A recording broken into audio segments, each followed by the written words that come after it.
मी ओंकार पोद्दार के न्यूजच्या माध्यमातून आपण आज सकाळपासून विविध प्रभागांमध्ये जाऊन त्या ठिकाणी असणाऱ्या मतदानाची स्थिती जी काय आहे ते जाणून घेत आहोत। आज कोल्हापूर महानगरपालिकेचं मतदान हे मोठ्या ईर्ष्येने सगळीकडेच पाहायला मिळत आहे। सध्या आपण उभे आहोत विक्रमनगर या ठिकाणी देखील ईर्ष्या मोठ्या प्रमाणात पाहायला मिळत आहे।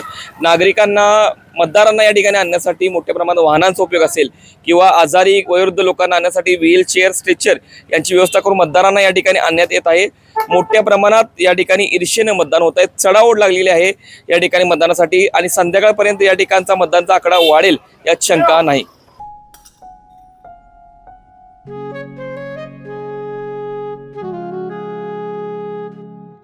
बाबा आज येताना बासुंदी घेऊन या ना। अगं कालच आपण आईचा वाढदिवस होता म्हणून आणली होती ना। ऐकलं, गोकुळची बासुंदी पुन्हा खावीशी वाटतेय। खरं सांगू, मलाही खावीशी वाटतेय। पुन्हा पुन्हा खावीशी वाटणारी गोकुळ बासुंदी।